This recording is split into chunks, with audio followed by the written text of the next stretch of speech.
क्रांतिकारी नमो बुद्धाय, जय भीम, जय भारत, जय संविधान। मैं रमनुजरन और आप देख रहे हैं अध्यात्म पावर।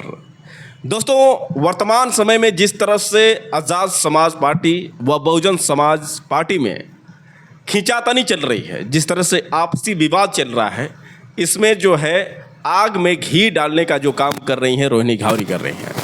आप देख रहे हैं कि लगातार अपने एक्स अकाउंट पर भीम आर्मी चीफ चंद्रशेखर आज़ाद के खिलाफ लगातार एक के बाद एक पोस्ट करना और ये साबित करना कि हम बहन जी का काफ़ी सम्मान करते हैं, हम बहन जी के साथ हैं, बहुजन समाज पार्टी के हम हितैषी हैं। लेकिन देखा जाए तो इसके पीछे कितनी गहरी साजिश है, इस बात का भी हम खुलासा करने वाले हैं। और ये बात किसने कही है ये भी आपको बताएंगे। लेकिन उससे पहले आपको जानना ज़रूरी है कि रोहिणी घावरी क्यों चंद्रशेखर आज़ाद के पीछे पड़ी हैं, क्यों चंद्रशेखर आज़ाद के राजनीतिक करियर को बर्बाद करना चाहती हैं, क्यों चंद्रशेखर आज़ाद को जेल में डलवाने के लिए ये रोहिणी घावरी आतुर हैं। लेकिन लाख प्रयास कर रही हैं, इसके बावजूद भी रोहिणी घावरी की चल नहीं पा रही है। आखिर क्या वजह है? क्योंकि रोहिणी घावरी ने जो सहारा लिया है वो झूठ का सहारा लिया है, और झूठ के सहारे को लेकर चलने वाले आदमी कभी सफल नहीं होते हैं साथियों। और यही कारण है कि रोहिणी घावरी के हर दांव पेच कहीं न कहीं असफल हो रहे हैं। आपको बता दें कि रोहिणी घावरी जो मध्य प्रदेश के इंदौर की रहने वाली, जो 1 करोड़ स्कॉलरशिप की बदौलत स्विट्ज़रलैंड में जाकर पीएचडी की पढ़ाई कर रही हैं। लेकिन स्विट्ज़रलैंड में रहकर रोहिणी घावरी ने जिस तरह से पूरा ध्यान जो है चंद्रशेखर आज़ाद पर केंद्रित किया है, इससे सवाल ये भी खड़ा होता है कि रोहिणी घावरी को जो 1 करोड़ स्कॉलरशिप मध्य प्रदेश सरकार ने दी, क्या यही चीज़ करने के लिए? क्या रोहिणी घावरी जिनको 1 करोड़ स्कॉलरशिप मिली, ये मौज मस्ती करने के लिए, सोशल मीडिया पर इस तरह से भ्रामक खबरें फैलाने के लिए? मतलब ये है साथियों कि रोहिणी घावरी ने सिर्फ अपने माता पिता को धोखा नहीं दिया, बल्कि मध्य प्रदेश सरकार को भी धोखा दिया। मध्य प्रदेश सरकार ने 1 करोड़ स्कॉलरशिप दिया कि रोहिणी जाओ, तुम देश के लिए कुछ करो। जाकर पीएचडी की पढ़ाई करने पहुंची रोहिणी घावरी आखिर क्यों चंद्रशेखर आज़ाद के झांसे में आ गई, ये भी सवाल खड़ा होता है। मतलब आप पढ़ने गई हैं विदेश, लेकिन वहाँ पर जाकर कर क्या रही हैं? बताती है रोहिणी घावरी कि हम चंद्रशेखर आज़ाद के साथ 3 साल तक रिलेशन में थे, अच्छा चल रहा था, बहुत अच्छा चल रहा था। लेकिन जब चंद्रशेखर आज़ाद सांसद बने तब उन्होंने मुझे इग्नोर करना शुरू कर दिया, मुझे धोखा दिए। बताते थे कि मैं आपसे शादी करूंगा, लेकिन उन्होंने मुझसे शादी नहीं की और झूठ बोला कि उनकी शादी नहीं हुई है। बाद में पता चला कि इनकी शादी हो चुकी है। फिर चंद्रशेखर आज़ाद ने ये कहा कि जब बाबा साहब डॉक्टर भीमराव अंबेडकर 2 शादी कर सकते हैं तो फिर हम क्यों नहीं कर सकते हैं। साथियों, जिस तरह से रोहिणी घावरी ने लगातार चंद्रशेखर आज़ाद को ब्लैकमेल करने की कोशिश की, इससे कहीं ना कहीं सवाल ये खड़ा हो रहा था कि अब तक चंद्रशेखर आज़ाद शांत क्यों हैं। अगर चंद्रशेखर आज़ाद ये सब नहीं किए हैं तो फिर चंद्रशेखर आज़ाद चुप क्यों रहते हैं। लेकिन जब चंद्रशेखर आज़ाद से पूछा गया तो उन्होंने कहा कि हम महिलाओं का सम्मान करते हैं, मेरे माता पिता ने वो संस्कार नहीं दिया जो मैं महिलाओं का अपमान करूं, मैं महिलाओं का सम्मान करता हूं। और रही बात ये कि हम और उसके बीच क्या संबंध थे, ये कोर्ट का विषय है, मैं कोर्ट में बोलूँगा, न कि सोशल मीडिया पर उसी की तरह ये बात उछालूँगा। लेकिन साथियों, मैं आपको बता दूं कि जिस तरह से रोहिणी घावरी ने एक के बाद एक जो दांव लगाया, उसके बाद चंद्रशेखर आज़ाद सहते सहते अब सब्र खो बैठे, क्योंकि इस बार जो रोहिणी घावरी ने किया वो बर्दाश्त करने लायक नहीं। रोहिणी घावरी ने बहन कुमारी मायावती व चंद्रशेखर आज़ाद के बीच जो सोच है, उस सोच को किस तरह से बदल कर पेश किया।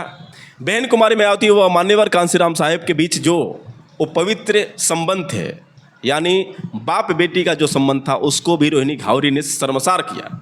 अपने पोस्ट में लिखते हुए रोहिणी घावरी ने ये कह दिया कि चंद्रशेखर आज़ाद ये कह रहा था कि बहन कुमारी मायावती ने ये कहा कि आप मुझे सीएम नहीं बनाएंगे तो मैं सबको बताऊंगी कि कांसीराम साहब ने मेरे साथ रेप किया। इस तरह की घटिया बातें पोस्ट करते हुए रोहिणी घावरी ने एक ऑडियो वायरल किया, जिस ऑडियो में उसने दिखाने का प्रयास किया कि चंद्रशेखर आज़ाद और मेरी किस तरह से बात हुई।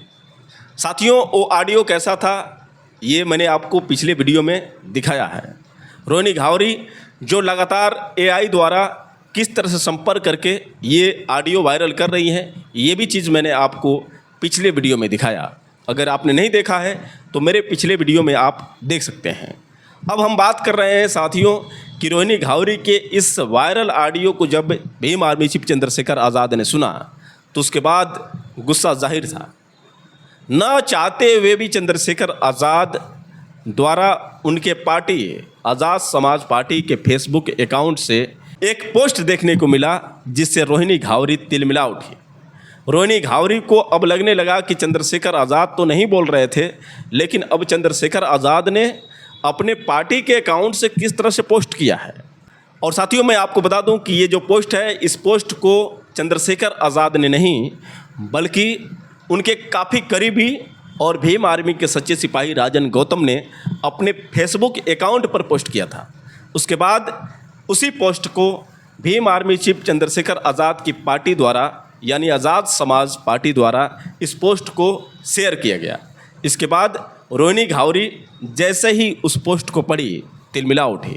फिर रोहिणी घावरी ने क्या पोस्ट किया, पहले हम रोहिणी घावरी का वो पोस्ट सुनाते हैं आपको, उसके बाद सीधे आपसे और मुद्दों पर बात करते हैं। दोस्तों आप देख सकते हैं कि किस तरह से रोहिणी घावरी ने अपने एक्स अकाउंट पर पोस्ट करते हुए लिखा है, हरामजादे नामर्द, तूने तेरी पार्टी के अकाउंट से मुझे विश करने कहा। अब देख तू लड़ाई कितनी गंदी होती है। औरतों के साथ सोने का बहुत शौक है ना तुझे जेल में सुलवाऊंगी। तेरी शक्ल नहीं देखेगा अब यह बहुजन समाज। अब मैं अपनी सारे हदें पार करूंगी। तू अब तमाशा देख अपनी बर्बादी का। एक्सपोज चंद्रशेखर। और जैसा कि आप नीचे देख सकते हैं कि आज़ाद समाज पार्टी कांसीराम द्वारा जो पोस्ट शेयर किया गया है, उस पोस्ट को किस तरह से रोहिणी घावरी ने शेयर करते हुए लिखा है। जैसा कि आप देख सकते हैं इस पोस्ट में क्या लिखा गया है, पहले विदेश में बैठकर बहुजन मिशन को बर्बाद करने के लिए जय श्री राम जय भीम जैसा विरोधी भाषी नारा, फिर सवर्ण दलित एकता मिशन का ख्याली पुलाव, उसके बाद जाटो बनाम वाल्मीकि के बीच खाई गहरी करने के लिए द ग्रेट चमार बनाम द ग्रेट वाल्मीकि की नाकाम कोशिश, और अब जाटो बनाम जाटो यानी बसपा अध्यक्ष मायावती और आसपा अध्यक्ष सांसद चंद्रशेखर आज़ाद समर्थकों के बीच झगड़े की साजिश। अब समाज के जिम्मेदार लोगों को सोचना है, क्या यह सब केवल संयोग है या फिर कोई गहरी साजिश जो बहुजन आंदोलन की दिशा को भ्रमित करके बहुजन एकता को भीतर से कमज़ोर करने का काम कर रही है।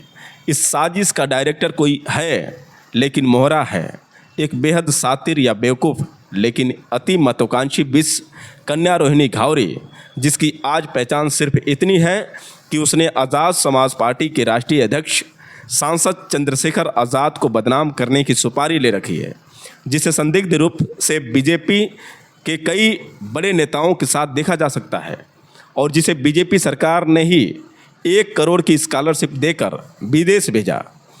खुद को बसपा अध्यक्ष मायावती का परम हितैषी दिखाने का ढोंग कर रही रोहिणी से पूछा जाना चाहिए कि तुम्हारे खुद के पिता इस मिशन को बढ़ाने के लिए बहुजन समाज पार्टी में शामिल न होकर मध्य प्रदेश में कांग्रेस पार्टी के पदाधिकारी क्यों हैं। आज इस रोहिणी घावरी की कहानी एक विवाद बन चुकी है, क्योंकि सोशल मीडिया पर उसकी सक्रियता का मकसद कहीं से भी एक पीड़िता की तरह न्याय पाना नहीं, बल्कि एडवोकेट चंद्रशेखर आज़ाद पर गंभीर आरोप लगाकर उन्हें बदनाम करके नई बहुजन राजनीति को ख़त्म करना ही नज़र आता है।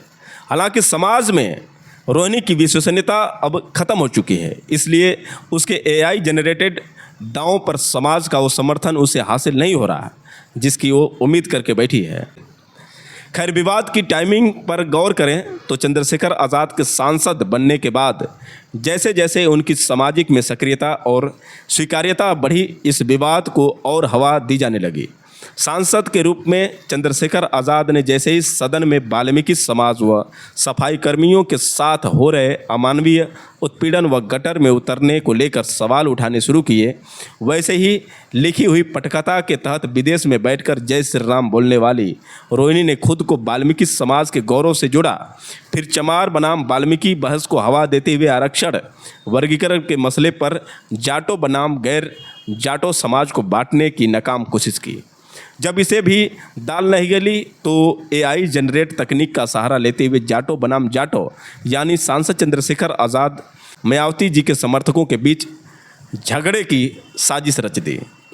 अब सवाल ये उठता है कि सांसद चंद्रशेखर आज़ाद पक्ष का दावा है कि उसने रोहिणी घावरी पर 2 एफआईआर दर्ज करवा दी है।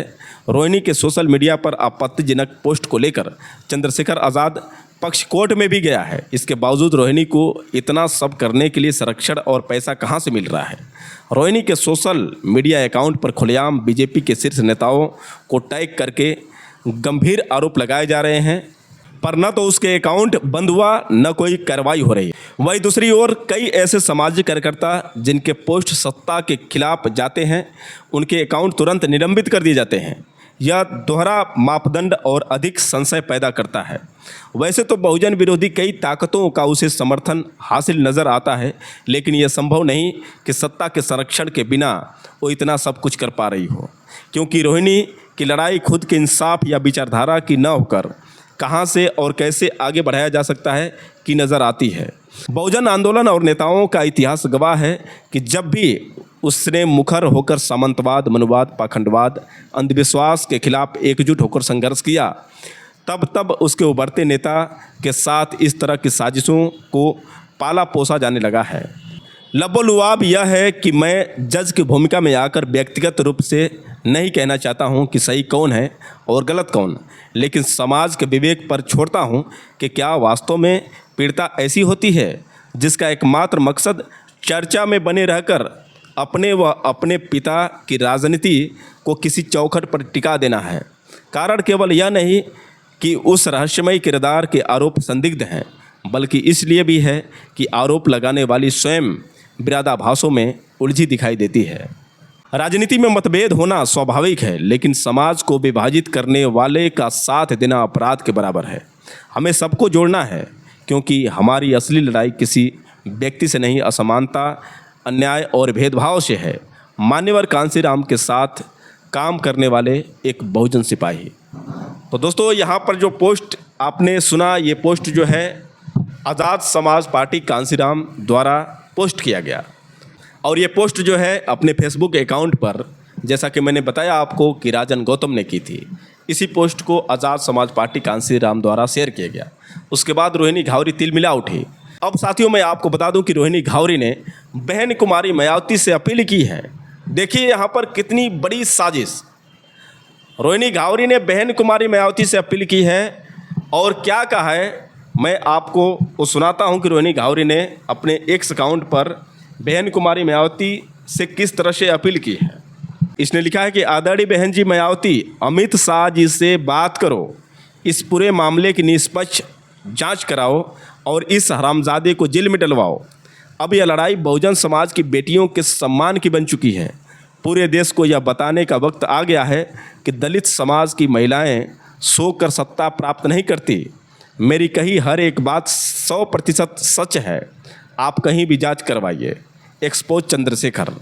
यहाँ पर बहन कुमारी मायावती का फोटो भी डाली है रोहिणी घावरी।